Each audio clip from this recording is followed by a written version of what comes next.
Hello, good afternoon everyone. Welcome to the BTS coverage of the Manila Masters. For the C qualifiers, we have here Fnatic versus Hawk Gaming.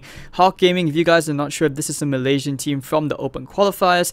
Fnatic, obviously the team which is based in Malaysia. You have one Singaporean, two Koreans, one Filipino, one Malaysian player, which is Ohio.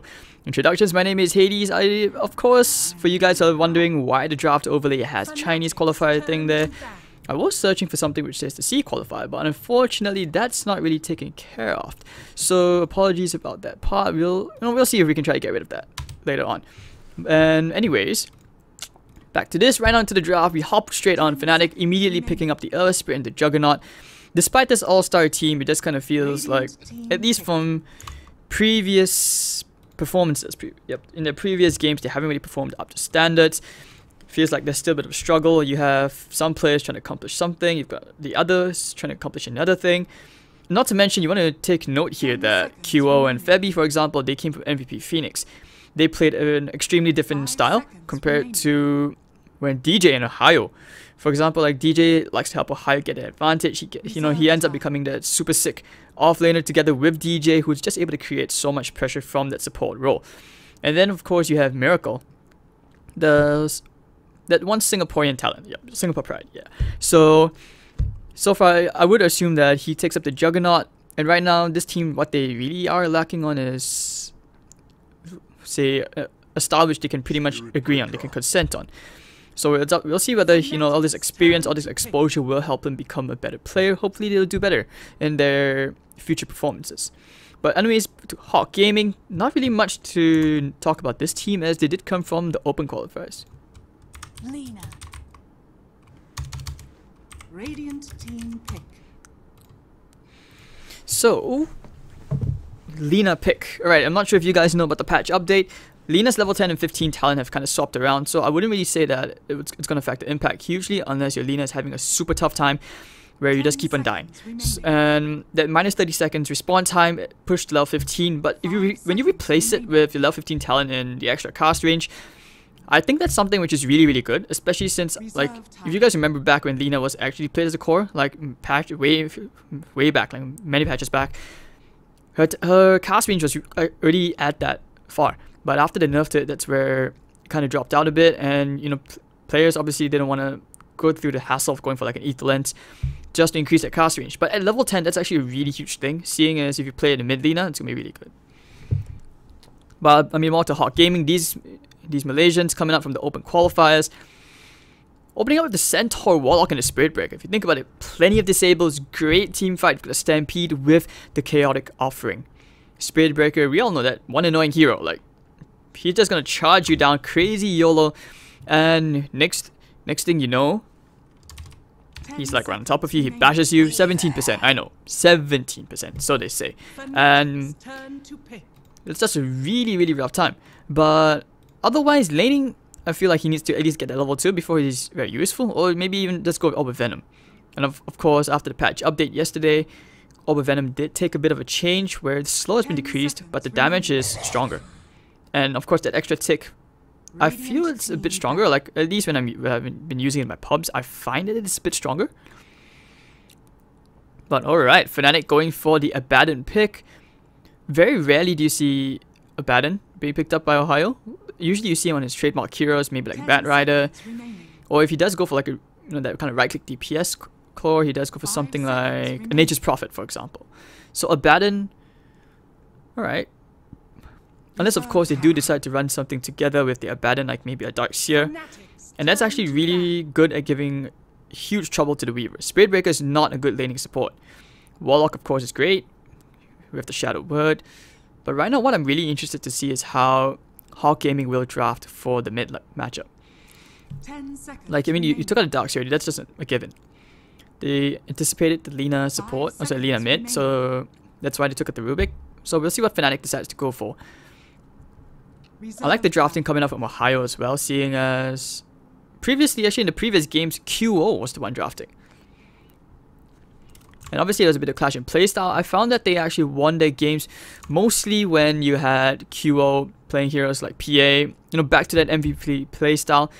Given that 4 of these players, they were on rival teams, and maybe to a certain extent you find that there's a bit of a balance struggle. So taking out the Storm Spirit, Fnatic. let's see. Will we see something like a Silencer? Silencer wouldn't be too bad. They already have the Earth Spirit, but what they really need is that laning support. Still could go back into that Witch Doctor pick. We have seen Febby on it. And of course, Febby's the one who is going to be playing on the Pulse 5. You see the Crystal Maiden come up as well. Great for the auras, great for the Juggernaut. So yeah, this should be a Miracle Juggernaut with the QO Lina.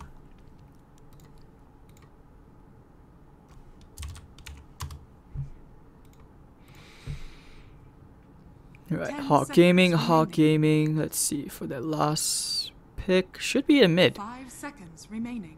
Invoker taken out. They could go back to Viper. Viper has actually been buffed secretly over the patches, but players just can't be bothered to actually like try and play. But they go back for the OD. OD against Lina.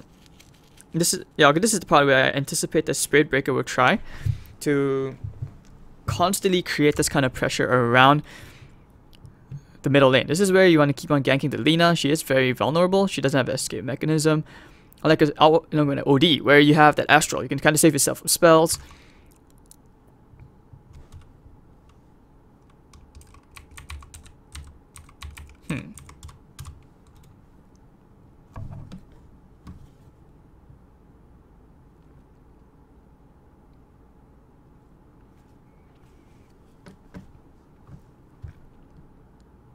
Not sure we're having a bit of like lobby delay, but at the same time, yeah, so far the gist of it where Miracle has usually been playing the Jug and Ursa. What else have we haven't really seen him on too many heroes, but given this is a very young roster, Hawk Gaming, look, I'm not surprised if Hawk Gaming actually do take 1 game of Fnatic, because Fnatic did give 1 game away to one of the other open qualifier teams, which was Maven, and yeah, they were behind in that. So I mean, but just looking at the experience and just the skill level in general, Fnatic should be able to take this win. But looking for them draft right now, I would have to say Hawk Gaming have a very scary draft. And if anything, the Abaddon doesn't really provide that much as an offlaner.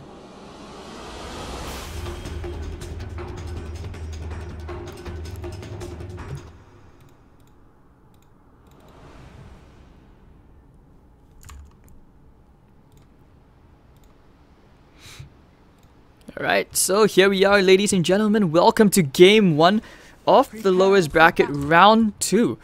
Fnatic versus Hawk. Introducing the teams now. Actually, it's going to be QO playing on the Jug. Yep, I actually did foresee this coming, where they would do a role swap. Miracle going mid on the Lina. Abaddon played by Ohio. DJ playing on the Earth Spirit. Fabina playing on the Crystal Maiden. Of course, Hawk Gaming. Stingray on the Radiant side. Or June. Yeah, she's playing on the Warlock.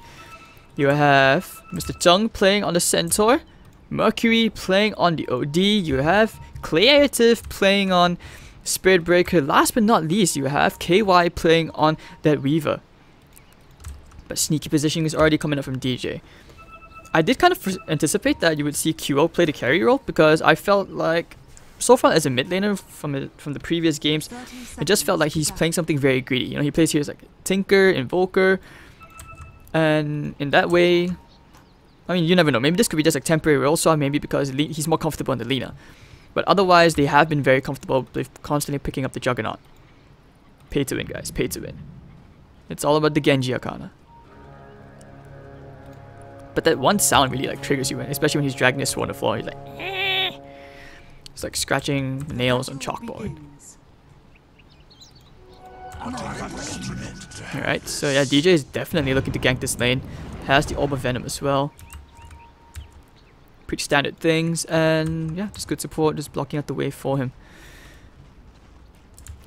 I haven't seen Miracle play mid in a very long time. Like, even at Mineski, where he usually played most of the carry heroes, like Lifestealer, Ursa, he's gone through several transitions. Even in his days at First Departure, where he would play Naga, all sorts of weird stuff mid. He even played Legion Commander mid, something which I learned from. But okay, top lane already. The Jung has to be careful. Fabina. They have the Frostbite. Oh, I see him. Just get a couple of hits in. Yeah, you just want to get the damage in and bang with the slow. Where's the spin? Going for the body block as well. Is this first blood? Yes, this should be first blood going away to QO. Actually, no, Fabina gets it. So Fabi getting that first blood already. Great tiny bits of gold. Oh. How did that happen? Alright, I know if to kill the range creep off the wave, it's just going to automatically push it. So making sure to put a sentry down. And you don't get the... Yeah, making sure there's no vision there on the Centaur. And Warlock's even TP'd in just to make sure.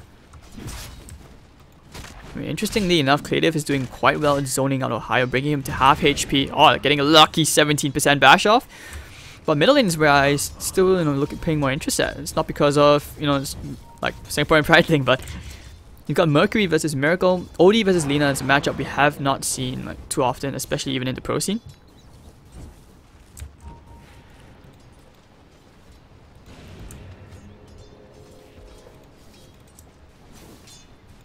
And of course, a quick reminder to you guys all the way in chat, there is a 5-minute delay. And Fabi taking the jungling a bit. One of the perks of being a CM, even as a pulse 5. Like even in an interview, if you guys saw that release thing done by EGG Network, where Fabi and DJ, their only concern was about who was going to play the 5. But now Kyo playing very aggressively into Stingray, knowing that DJ is behind him. Might even try for a roll here. But he has to be careful, he's taking quite a bit of damage coming out from QO. He's like ignoring last hits. Wow, this is a very, very aggressive lane. DJ coming in, going in for the roll. Is he going to get connect? Yes, he is. Oh, he gets the kickoff as well. Let's see, Frostbite 2-1. Now he's just going to abandon it, and that's going to be a lot of CS missed out. Not sure whether it was worth it. 9-8 now, and you can look at the Weaver, 14-2.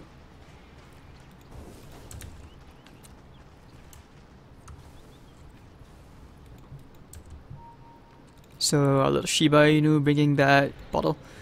Love this courier. Not sure about you guys, but I'm a sucker for couriers.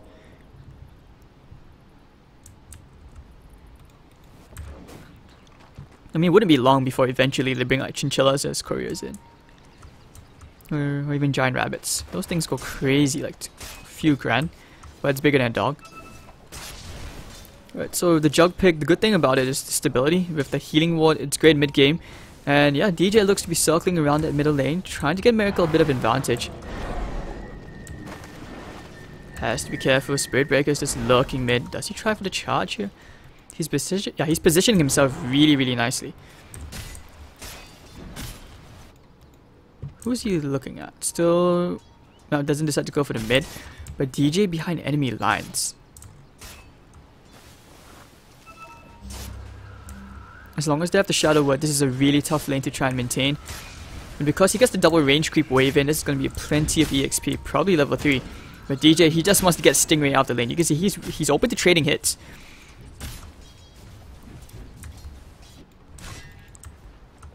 But Ohio's having a decent time here over this off lane. He's 12-4. He's still getting that solo EXP, so... If you try laning against an Abaddon, like with a PMS, and he gets the Orb of Venom, it's one of the most annoying things to deal with. Going to be saving that regen rune, but Spirit Breaker's coming in. He might just be taking this for himself instead. Yep, there he goes. So Miracle doesn't get that rune.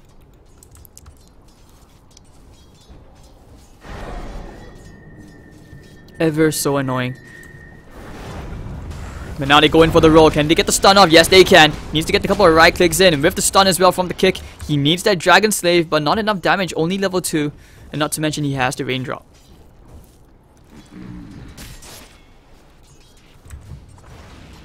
(27-8), this Reaver having a ball all the time. Doing actually pretty decently going up against an Abaddon. Fibina already at level 3. Just trying to get that creep wave in a favorable situation.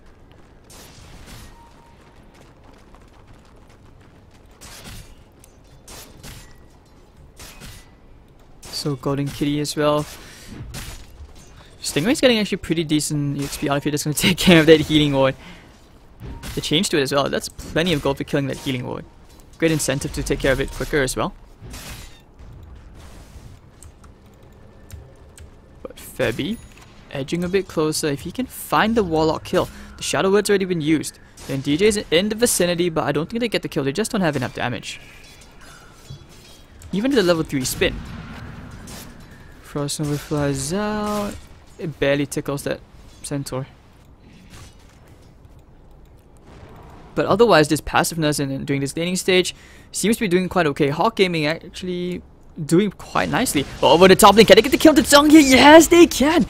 Just at the very last tick. He was like half second from getting the TP out. The upheaval not going to be able to do that much. This is where you start to see a bit of a player preference thing coming out with the Warlock scaling up as well. Like, usually when you see them maxing out the Fatal Bonds and like going to the Shadow Word, you don't usually see that many points into the upheaval. But previously we did see Febby on that Warlock where he did max the more points into the upheaval. The slow is really good for the incoming ganks. We're now going for the roll. He needs to get the kick off. Now he gets the kick. Looking for the Light Striker raids. Everything is going to connect. Do they have the Laguna, but he doesn't even have mana. Oh, he's going to hold it for to the very last second. He's going to get out. And it looks like DJ, he's going to pay for it with his life. The Astro's going to finish him off. And Miracle actually killing off Mercury. Can he get the kill here? Yes, he can. He wants to get that one more kill onto the Stingray. Dragon Slave. Oh, he gets the kill. Double kill here for Miracle. Bash coming in with the charge as well. I think Miracle, he's going to get out. He has that haste. He's just going to float this one off. Thinking about going back in, but nah, he's just going to throw out that Dragon Slave and go back to base. Shrine not yet up for 40 more seconds. Top lane, this is where things might get a bit interesting with the 10 stick charges and level 6 on the way. With Frostbite and isolated without the creep wave, he might even just die to an Omni Slash. So we finally see things spicing up a bit with a bit of extra Stingray.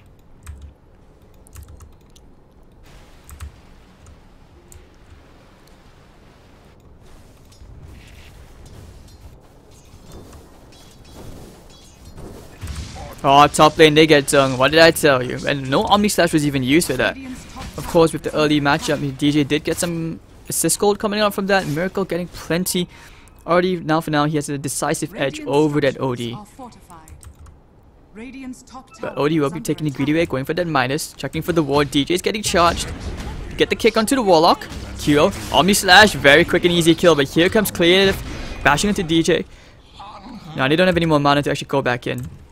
But they did use all of those charges for that. And they're gonna give the boot. Yep, just giving the extra gold to DJ, making sure he gets the Tranquils. If you guys don't know, the change to Tranquils, it's not a ring of protection anymore, it's the Windlace. And back, it's just, once again, it's back to this lane. Ohio is a drafter. Alright, it actually looks like Kipsos right. They look more stable, at least, in what they want to do. Because one of the tendencies as a core when you're drafting, especially from mid or carry role, is that you tend to draft around yourself. Like, few teams have the playstyle and capabilities to make that work out. Oops, missing one kill. DJ killing off the Spirit Breaker, who did try to go into Miracle. They get the Astral out, but no more follow-up. They should be okay. Do they have a smoke? They might be thinking about it. Yep, they will go for that smoke down, but I don't think the ward did not see that. Division ends only until here. But if they can get another kill into the Centaur, that'd be really big. Just constantly slowing him down. 9 minutes in, still doesn't even have the Tranquils. Seems like he would have been better off in the jungle. But under the ward, they know that there's a ward there. Going for the Frostbite, rolling in. Very nicely done. He will not get the stomp. There should be one more kill onto the Centaur. Bing, bing, bing. Another kill here for QO. And on top of that, he's actually still on top of the CS. Like, you just compare between the safe lane carries. Weaver hasn't been able to get any kills, and that's because of, you know, just how protective this Abaddon is. The nature of the hero, it's really difficult. And you're looking right now to Hawk Gaming, especially for Stingray, to get that level 6 so they can fight. Dire's middle tower is under attack. 8-1, Fnatic having a very, very nice time. Creative just wants at level 6, and then maybe they can try again for Miracle. But Miracle's been doing very well, like not dying. Now they get the kick, looking for the Light Strike array. They have the Laguna Blade. Will they use it? Yes, they go. Toasting that cow. You like your steak? I know Miracle does. So QO already TPing into the bottom shrine. Radiant's middle tower is under attack. Yeah, I think he's okay to like use that healing ward out there, or just get some damage in. But oh, charge coming in. You might want to cancel that. Oh, he's just getting vision. Yeah, he's just keeping the charge vision up. Of course, he really needs to be careful. But with the Golden Kitty being used, it looks like they will just step up the aggression. And I feel this actually suits Fnatic way better, where you have a very active position 1, just going around the map, taking towers together. It allows Miracle to actually play, this sort of RTZ kind of mid from the old EG days, where at least he gets more farm, more space to do what he needs to do. At top of the CS already, you can see Miracle on top of QO net worth. No surprise that they're there, especially after taking the tier 1 tower. KY also sensing the movement to the bottom. They will end up trying to trade a tier 1 top.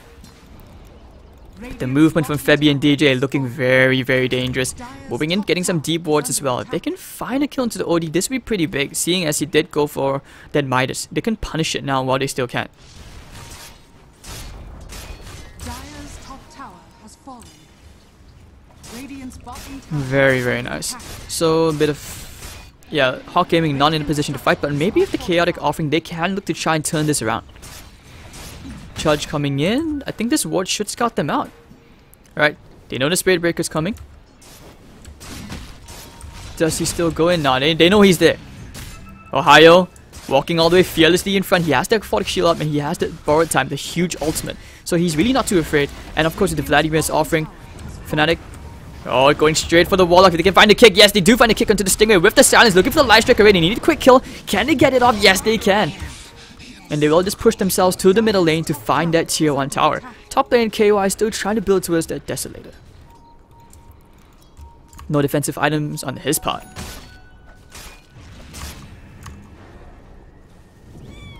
Radiant's middle tower is under attack. Alright, so they go straight for the mid tier 1. And this is where Fnatic decide to just pump up the game.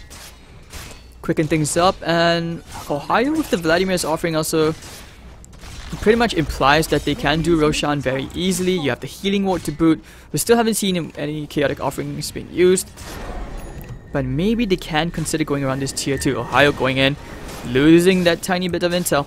And he needs to be careful. He doesn't want to get too dumb. Kyo, he wants to go in. He's standing in the front. I don't think that's a good idea. So once again, your Spirit Breaker, he just wants level 6. Hasn't been able to find it. And when you're playing as that Spirit Breaker, if you're not charging in by level 2 creating trouble across the map, this is just going to turn against you.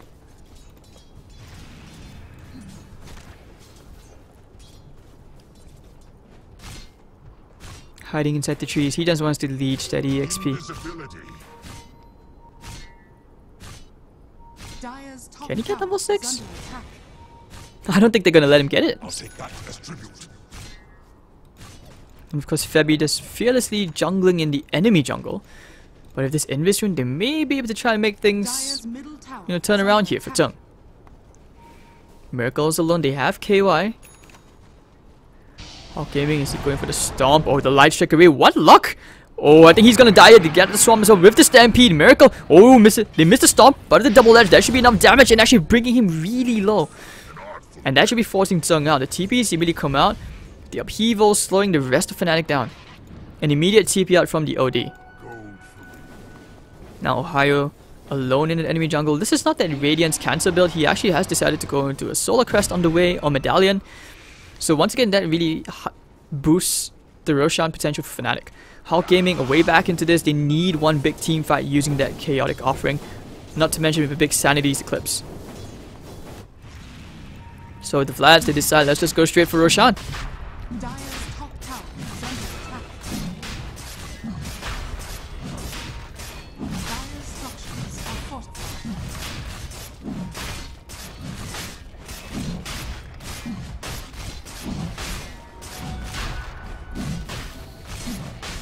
Looks like they will even get this one for free. They throw in the Swarm, so that's kind of going to boost Fnatic just a tiny bit. But with the charge coming onto QO, they want to look to try and turn this around. They are rushing to the pit. It's not falling quick enough. I think they drop the Chaotic Offering onto 4. He was into the upheaval, but the stun comes out, catching 2. And with the Omni Slash, they find 1, they find 2. And then Fnatic turning this around. They throw it onto the Sanity's Eclipse, but it's not going to kill anybody. And Fnatic looks like they will get the Roshan and the win in the team fight. That's not how you want your first Chaotic Offering to be used. And looks like the momentum still continues to remain in their shift. Whew, whew. Hawk Gaming not getting any luck at all with these fights. So 12-2, let's have a look at the gold graph. 7,500 gold lead. EXP wise just a bit over 2,000, and Fnatic will look to claim the tier 2 with the Aegis. They could think about going straight for high ground as well. Manta style coming up into QO. Spirit Breaker, he did finally get the level 6, but the beautiful Light Strike Array coming out from Miracle really paying off at the very last second. I think that actually salvaged the fight. Oh, getting the double stomp. Couple hits into Juggernaut. They do get a bash in. Now the spin, they want to keep on going. They don't care. They have the Aegis, and this is the MVP style which we're so used to seeing. But DJ getting a couple of hits, all the intelligence being stolen. Double edge into 3 heroes, but the beautiful double stun again from Miracle. Immediately taking off 2 heroes. And that's going to be Fnatic looking to clear this tier 3 tower. Actually went for the Light Strike Array damage. QO went for the health. EXP gain up into Ohio. Mercury did go for the extra mana. Healing ward up in a bit, I would presume. They still have the Aegis, that's the really big thing. Febby. Oh, now they want to go around to Kyo. Can they burn the Aegis here? He's going to go spinning straight for Mercury. The Astro's going to save him for now, but looks like Cleave will be going down. Big Febby ultimate. And oh, you're in the wrong place. Zheng goes down as well. He never had a chance, and the Aegis will be popped at long last, but they get the tier 3 tower. Fnatic won a quick game. And this will be the melee barracks going down. Fnatic will go on to more objectives, and is there anything Hawk Gaming can do? I mean, usually when you play that Weaver, you want to be getting kills, and when you're playing on this Warlock, you want to make sure your team fight ultimate synergizes with the rest of the team. But they were just so split up, they never had a chance against Fnatic, even though I felt like they did have that team fight advantage, at least in the first 12 minutes.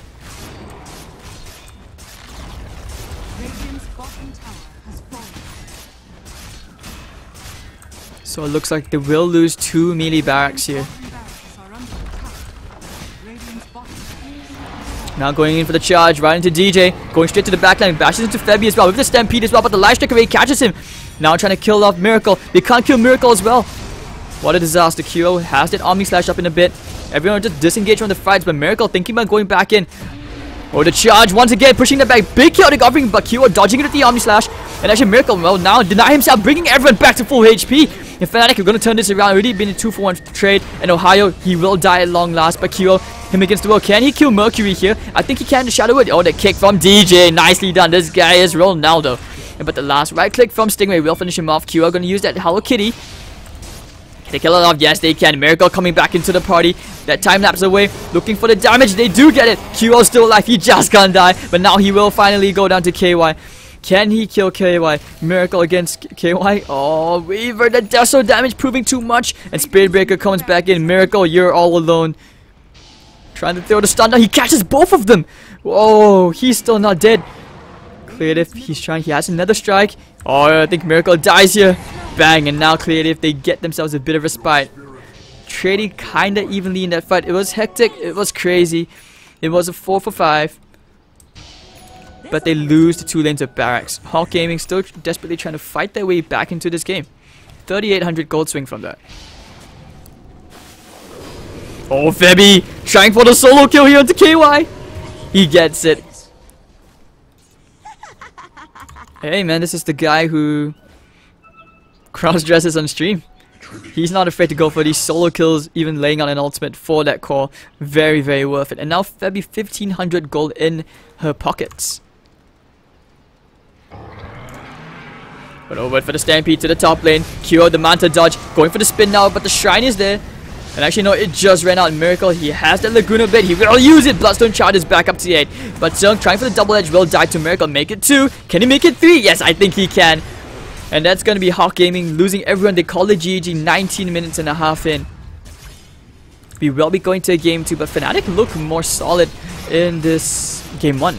At least with the role swap between QO and a Miracle, things are looking very, very nicely.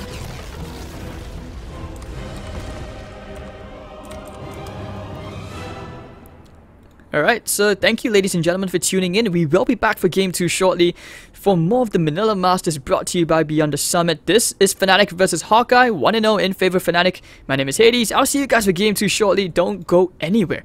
So before we do go into the waiting screen, we have to show you guys a scoreboard. Net worth, everyone is so poor, no one even crossing the 10k mark. And you can obviously see Fnatic never lost the advantage. The laning phase was very, very static. But other than that, yeah, this game was just very, very one-sided. But so hopefully Hawk Gaming can pull something new, something a bit more confident. And hopefully we'll see, we can see if they can force Fnatic into a game 3. Anyways, we'll offer a quick break. I'll see you guys in a few minutes. This is Hades. Be right back.